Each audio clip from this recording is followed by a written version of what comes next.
Helldivers 2 ou les plongeurs de l'enfer 2. Alors Yon en fait il aime trop utiliser un bazooka pour enfoncer un clou dans un mur.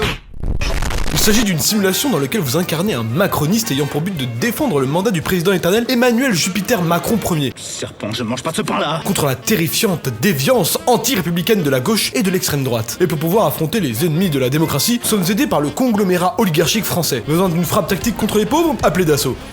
Oh putain. Besoin d'un superbe fusil d'assaut? Appelez Xavier Niel. Besoin d'un gaz? Appelez Bolloré.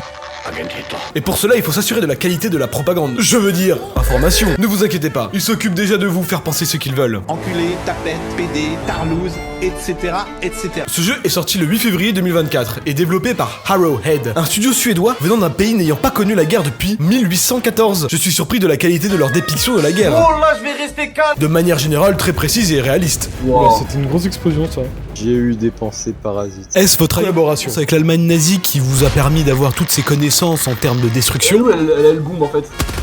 Elle était là. Je l'ignore, je ne fais que poser la question. On ne contracte pas. Mais revenons à notre simulation. Il s'agit d'un TPS pour traiter de paix en Syrie. Il y a des mecs qui regardent les Game Awards et d'autres qui regardent Bachar al-Assad. Putain, je déteste. Car en effet, nos soldats semblent être tout aussi capables que les troupes de Bachar al-Assad. Non mais Yohan Je te déteste, Yohan, je te déteste. Calme-toi, calme-toi. Malgré cela, il faut reconnaître au jeu que nos soldats sont physiquement très capables. Allez, putain, qui c'est qui a mis de la drogue dans ma seringue encore? Ce que j'essaye de vous dire, c'est que le jeu a des mouvements très similaires à un autre excellent jeu appelé Metal Gear Solid 5. Étalon du cul. Et c'est un excellent choix. Je préfère tuer des ennemis avec la mobilité d'un super soldat cloné de multiples fois plutôt que d'un père de famille obèse qui n'arrive pas à gérer ses problèmes de famille et préfère violer les lois plutôt que d'écouter son psychologue. Car oui, dans ce jeu, vous incarnez donc un plongeur patriote. Oula, vous êtes con. Capable de se transformer en boulet de canon afin de se déplacer vers des planètes pour défendre les intérêts de la super Terre.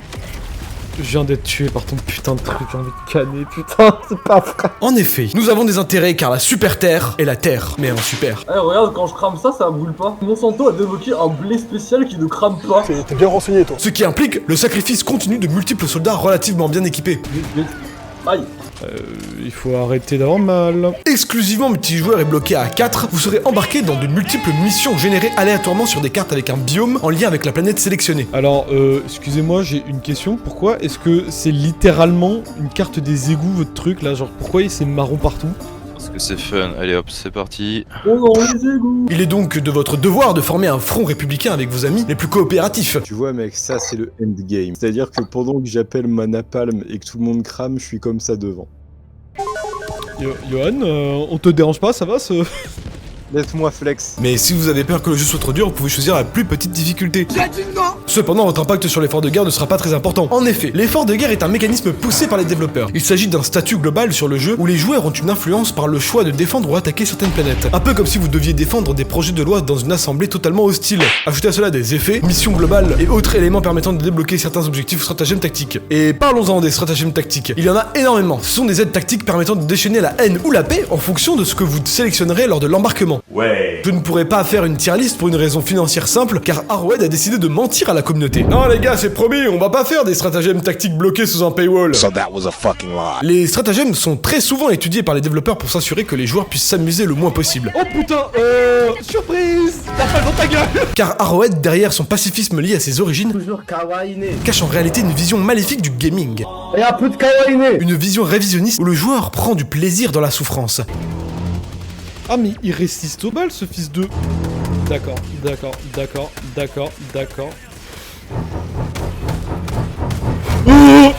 Chez moi on appelle ça des masochistes, mais je crois que Arrowhead appelle cela la communauté Helldiver.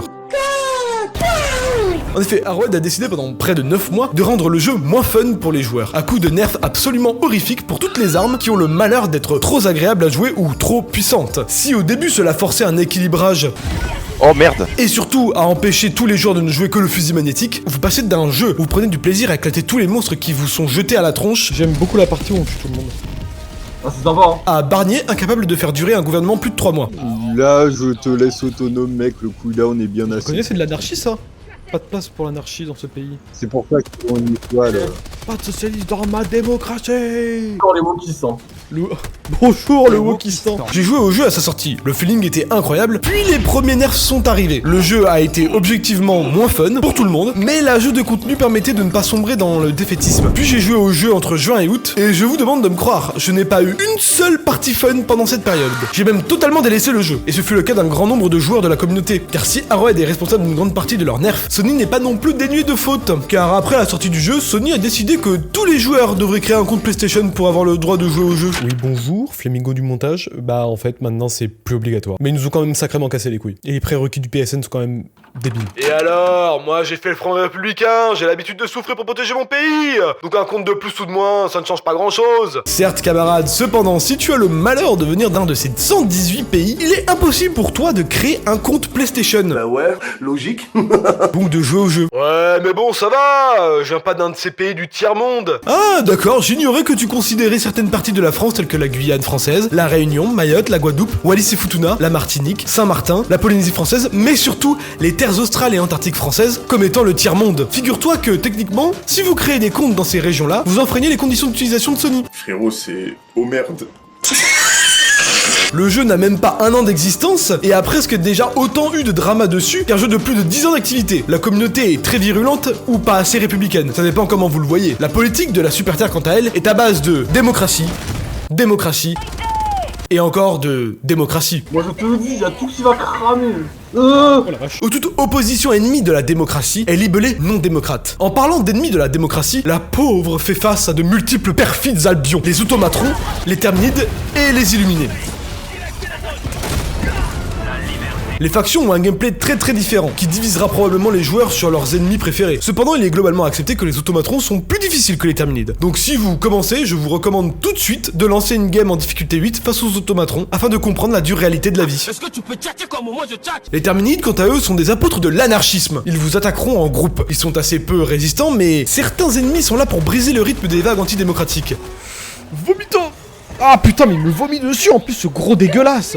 Oui, c'est le principe. Tels que les chargeurs, qui sont purement blindés sur la totalité de leur corps, sauf sur le postérieur. Probablement une référence à cet acte d'anarchisme qui est de montrer son cul face à l'autorité. Le but de cette faction est de vous étouffer sous des vagues continues d'adversaires. Face à cela, je vous recommande d'user d'armes de contrôle de la population efficaces, telles que le lance-flamme. Cependant, face aux ennemis blindés, l'utilisation de canons anti-chars et autres armes explosives et pénétrants est fortement recommandée. Vous pouvez par exemple tenter de balancer la constitution de la 5ème République. Et pas sûr que cela suffise à arrêter un empaleur. En parlant d'empalage, il y a de nombreux ennemis disponibles dans les terminides. Le charognard, qui est une petite victime. Le chasseur, lui, est intelligent, c'est faux. Il est capable de faire des sauts pour éviter vos coups. Il n'a aucun blindage, mais vous saute dessus une fois à proximité. Le guerrier, qui est une énorme victime. Le mini-crasher, une victime qui vous vomit dessus. À ne pas confondre avec Vomito, un énorme casse-couille. Cependant, son ventre a un point commun avec la tête des nouveau-nés. Elles font splouch. Il y a également une variante méga Vomito, qui possède une crête blindée. Le garde, c'est littéralement Zinoclier. Le chargeur, c'est l'ennemi le plus compliqué du jeu, parce qu'il peut ruiner la totalité d'une game si vous n'avez pas d'équipement adéquat pour l'affronter. Oh putain de merde. Le chargeur de sport, avec un E, vous prenez un chargeur et un vomito, et l'hurleur, c'est un insecte qui vole. Bon, c'est très chiant, mais pas très dangereux. Hein. Le commandant du nid, c'est littéralement Bastiodon. Le Behemoth. Honnêtement, si vous avez réussi à péter la gueule à un chargeur, c'est la même chose, mais en plus grand. L'harceleur. Enfin, je veux dire, tout est dans le titre. Le harceleur prédateur. Ouais, vraiment, les titres sont incroyables. C'est comme un harceleur, sauf que lui, il peut pas devenir invisible. Un petit peu comme les influenceurs sur internet une fois qu'ils se sont fait choper. Le titan. Alors, à première vue, lui, il fait très peur, mais je vous assure que quand vous êtes en difficulté 8 et qu'il y en a 3 d'un coup, bah finalement, ça l'est plus trop, hein. Il y a 2 gros, il y a 2 gros, il y a 3 gros, je brûle, qui c'est qui a balancé du putain de napalm au milieu de tout le monde? Il y a également des variantes tête de fœtus, qui sont en réalité des terroristes déguisés. Et enfin, l'empaleur, qui est une autruche avec des tentacules. Non, je ferai pas de blague. Ah, et il vous montre son point faible quand il met la tête sous la terre. Et ça tombe bien, parce que faible est vraiment pas le mot qui définirait les automatrons. Oh la vache! Pour l'instant, les terminides ont un comportement similaire à un enfant en bas âge fonçant en direction d'une prise électrique ou d'une bouteille de produit vaisselle. Les automatrons, eux, sont des robots intéressés par la qualité de leur race et tueront tout ce qui n'y ressemble pas. Oh, c'est le chien! C'est un chien! C'est un chien! On bouge. Attends, j'ai envie de voir le chien. Car voyez-vous, les machines sont faites de sang. Le sang est l'essence et l'humain en est rempli. It was actually my idea. Well, it's not very clever. Le gameplay des automatrons est radicalement différent de ce que proposent les Terminides. Comment ça, quand je leur tire dessus, ils nous tirent dessus en retour? Eh oui, on passe d'un gameplay de soldat du 3ème Reich à un soldat soviétique défendant Stalingrad. Évidemment, vos amis sont les officiers. Je crois qu'il est mort là. Ouais, moi aussi, ouais. En parlant d'officiers, les automatrons en ont. Et figurez-vous que eux ont des feux pour alerter les ennemis. Les soldats normaux, quant à eux, sont littéralement des Stormtroopers. On a également des ATST. Ah, pardon, c'est des Scouts Strider, avec le fameux chandail de la mort. Le Berserker, quant à lui, a un comportement similaire à un pitbull dans une garderie. Ah, ça, c'est un bouton abonne-toi. Ensuite, nous avons le Dévastateur, qui est littéralement Thibaut InShape avec des médocs. L'Hulk, qui a une faiblesse qui est liée à son appendice situé sur son front. Le Tank, qui est un tank. Le Transporteur, qui est un transporteur. L'Intercepteur, qui est un hélico XXL, quoi, ok. Et oh, mais qu'est-ce qu'il est mignon ce chien, qu'est-ce qu'il est mignon. Si les automatrons sont tout mignons, ce n'est pas le cas des illuminés. Et oui, je vous jure, c'est leur nom, hein. Car malheureusement, les explosions sont inutiles contre eux. Et oui, face à ce type d'ennemi, pas de vaccin ou je ne sais quoi, mais pas d'amalgame 1000, on ne soigne pas ce genre de maladie autrement que par la puissance du feu et de l'industrie militaire. La spécificité de cette faction est qu'ils abreuvent l'âme et l'esprit de leurs victimes dans le but de faire le jeu du RN. Alors même si actuellement ils n'ont pas réussi à s'installer efficacement sur une planète, nous avons quand même un léger aperçu de leurs unités. Les sans-voix, ils représentent la pire chose qui peut arriver à un habitant de la Super Terre, perdre sa voix pour la démocratie. Les Watchers, c'est littéralement les caméras volantes d'Half-Life 2. Les supérieurs, quant à eux, sont littéralement des chevaliers en armure avec un bâton qui fait boum. Les supérieurs LV, qui sont des supérieurs en jetpack. Les récolteurs, c'est littéralement les Striders d'Half-Life 2 avec le nom des ennemis de Mass Effect. Les vaisseaux, c'est des vaisseaux aliens avec un bouclier. Et enfin, les tours Tesla illuminées. Absolument pas casse-couille. Pour faire face à tout ce beau monde, il faut donc vous organiser avec vos coéquipiers. D'accord, ça pète vraiment très fort à côté de moi. Je crois que quelqu'un a balancé une bombe et m'a pas prévenu. Répartir les tâches. Je peux savoir qui c'est que tu traites de tâches? Puis vous répartir les objectifs à faire et prendre vos stratagèmes tactiques. C'est vraiment le drogué de la team, le mec qui ramène son héroïne quoi. Nous on ramène tous un truc utile pour la mission. Le mec qui ramène quoi? Du putain d'opium quoi, genre vraiment super. Mauvaise nouvelle, mon stratagème est mort ce matin. Bonne nouvelle, j'en ai rien à foutre. En effet, le nombre de stratagèmes tactiques est haut, et si les devs décident toujours de manière assez aléatoire comment nerf ou buff certaines armes, n'oubliez pas de rester au courant et surtout de vous moquer lorsque le stratagème préféré de votre pote a été nerfé. Il est complètement ta tourelle là, pardon. Oui, je suis d'accord.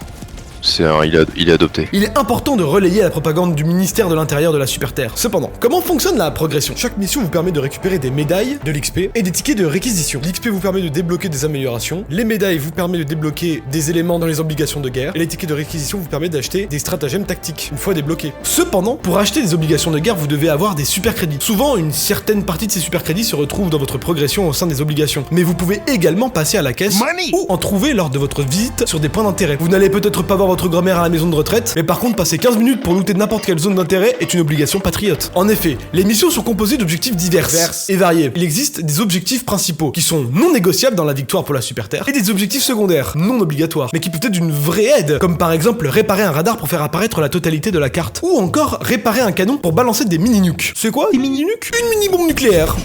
Si vous ne pouvez pas vous extraire parce que cette mission était trop difficile, tant pis pour vous. Vous perdez vos ressources et ne pourrez pas faire d'amélioration. Ces mêmes ressources se trouvent un peu partout sur la carte. Centres d'intérêt, zones d'objectifs secondaires ou principaux, mais également sur des nids, des usines ou des vaisseaux. Car oui, les ennemis ont des bases, et même s'il n'est pas obligatoire de détruire leur zone de respawn, il est vivement recommandé de le faire. Surtout que certains ennemis très hostiles à vous apparaîtront en boucle autant que vous n'avez pas détruit leur nid ou base spécifique. Si seulement ça pouvait être aussi simple dans la vraie vie. Rocket launcher.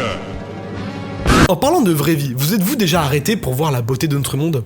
Non? Je vous rassure, moi non plus. J'en ai rien à foutre. Cependant, cette simulation m'a plusieurs fois coupé le souffle. En effet, le jeu est sublime et tourne plutôt bien à partir du moment où vous n'êtes pas pauvre. Que cela soit les textures, les jeux de lumière, les explosions, les environnements, qui sont d'ailleurs extrêmement variés. Les cartes, même si elles sont générées aléatoirement, sont toujours raccords avec les planètes que vous choisissez. Ah, vous allez sur une planète avec beaucoup de forêts? Eh bien, évitez de prendre des aigles. Vous êtes dans le désert? Votre endurance est réduite et pensez bien à faire vos prières en direction de la Super Terre. Vous êtes dans une planète de glace? Demandez conseil à votre pote Victor. Si, vous savez, celui qui est à moitié russe. Le froid, ça le connaît. Comme indiqué, certaines planètes peuvent avoir des effets secondaires secondaires sur votre gameplay. D'ailleurs, il est possible quelquefois d'avoir des effets globaux qui apparaissent. Cela peut être des debuffs ou des buffs. Par exemple ici, nous avions la chance d'avoir un surplus de mitrailleuses. Donc une mitrailleuse lourde était disponible gratuitement pour tous les patriotes. Cela est ajouté automatiquement par leur MJ ou maître du jeu. Si vous êtes fan de RPG papier, vous êtes probablement familier avec ce terme.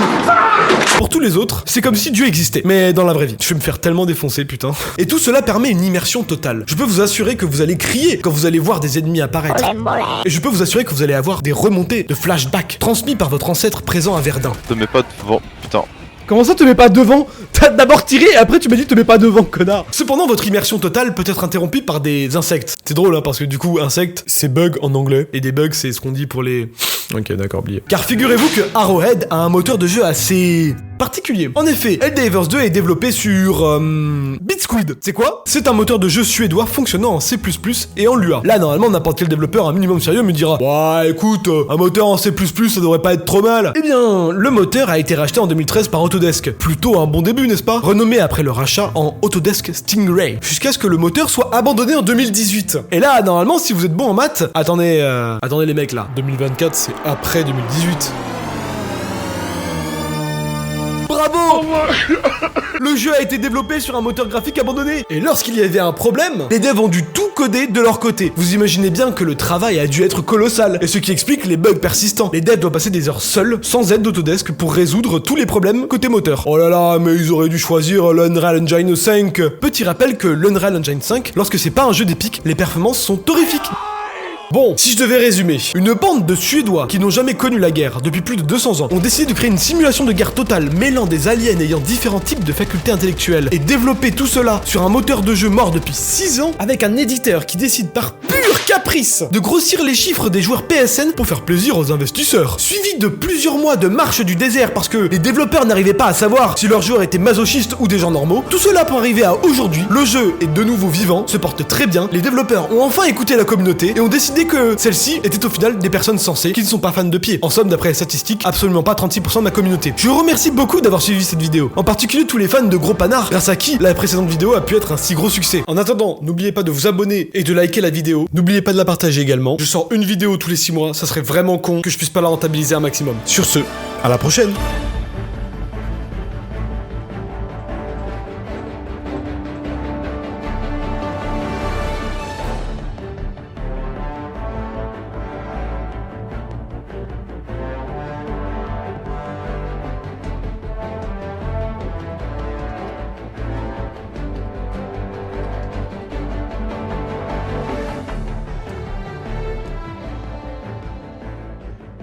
La porte, c'est moi, Skyler. Quelqu'un prend la porte.